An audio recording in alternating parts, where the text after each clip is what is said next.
Okay, today we are going to begin talking about how to multiply polynomials, and we're going to focus on two types of multiplying problems today and then build on that in our lesson tomorrow on the second day.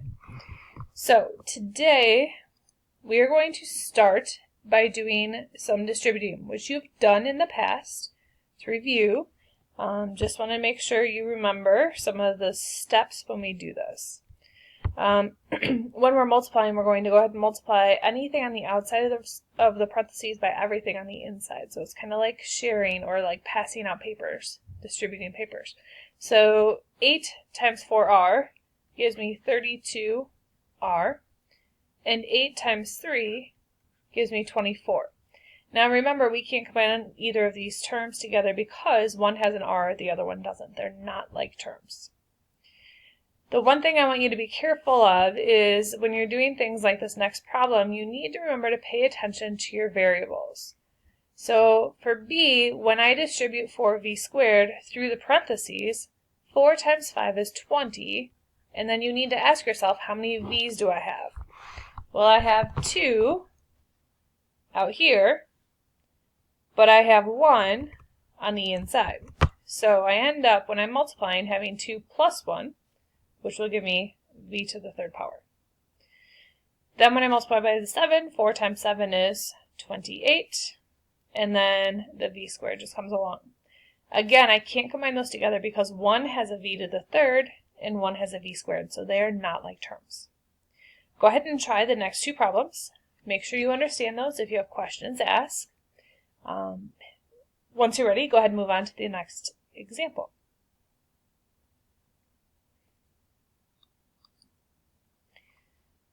Okay, so the part that's new here today is we're actually going to multiply a binomial, so two terms, by another binomial, which is two terms. When we do this, we have a couple different methods to choose from, and it's completely up to you which method you use. First method is called FOIL, and it stands for first, outer, inner, and last. So we're going to kind of color code this. First means I'm going to multiply the first term times the first term. So 2x times 3x. So 2 times 3 is 6. X times x is x squared. Okay, so those are my first two terms. O, or outer, stands for the ones on the outside. So I'm going to do 2x times 4. 2 times 4 is 8, and then we have the x along for the ride. The I stands for inner, so the two that are on the insides. So I have 1 times 3x, which gives me 3x. And then I have my last two terms, so the last ones in each group. So 1 times 4 is 4. Okay, so that's how I multiply. After that, I need to go through and check to see if I can combine any like terms. So notice that I have 8x and 3x. So 8x plus 3x gives me 11x. Everything else just comes down, and I have my final answer here, 6x squared plus 11x plus 4. Two things I want you to pay attention to. First, when I am multiplying, then I add my exponents together. When I am adding, I do not change my exponents. So when I did x times x, I got x squared. But when I do x plus x, it stays as x. I also want you to pay attention to your signs, which in this one doesn't matter because they're both positive, but I want you to be careful when you have negatives in there. Okay, so first method is FOIL. The second method is called the box method, and this should look a lot like a Punnett square from biology. I'm going to take this first group here and fill it in on the side. So 2x plus 1 goes along my side, and I'm going to put the 3x plus 4 along the top.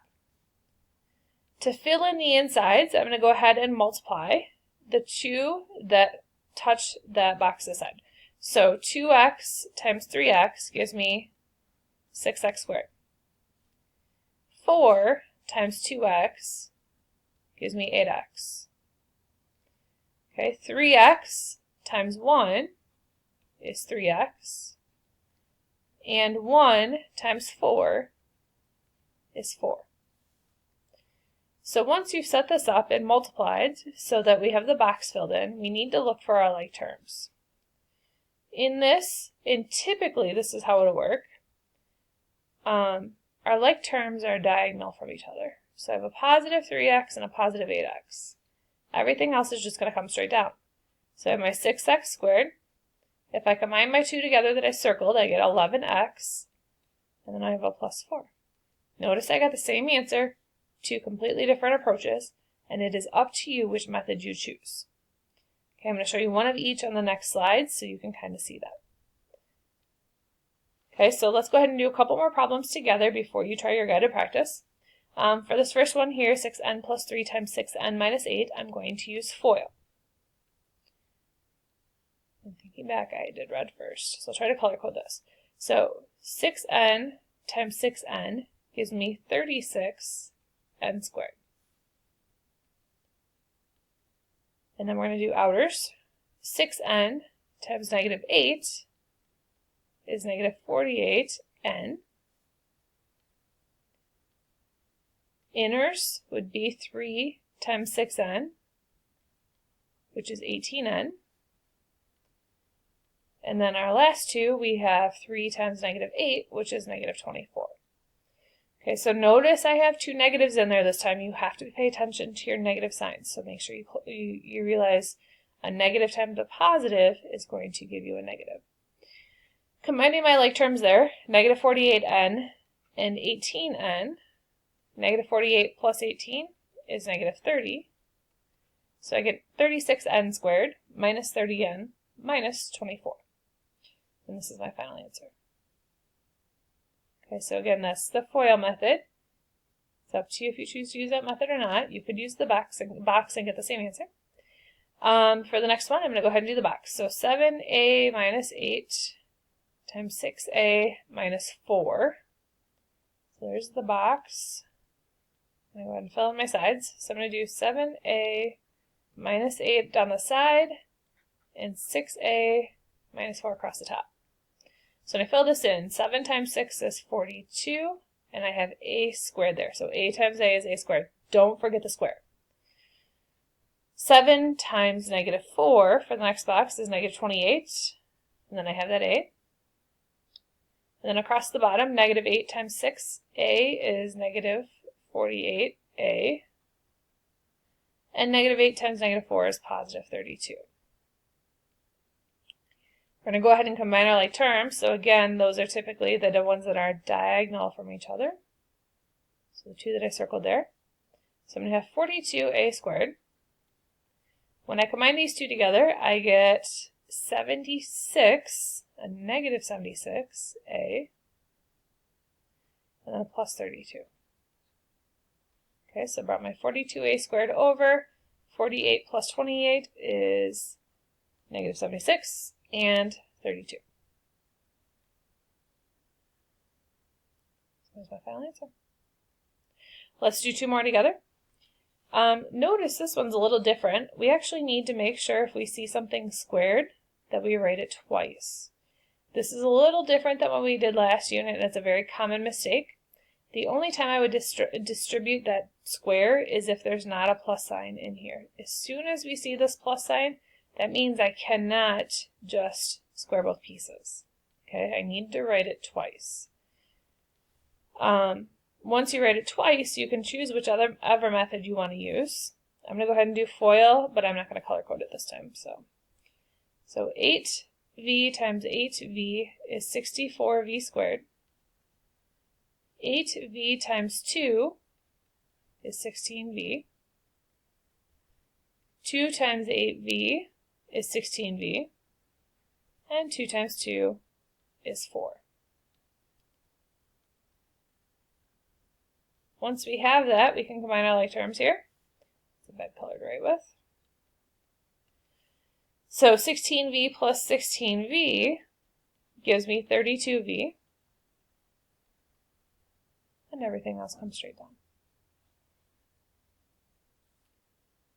Okay, we're going to do one more. I actually prefer to use FOIL, but I'm going to go ahead and show you the box here, just so you see it. Okay, so I have 7b minus 3 down the side, and 3b plus 2 across the top. So when I fill this in, 7 times 3 is 21, b squared. 7 times 2 is 14, and then a b.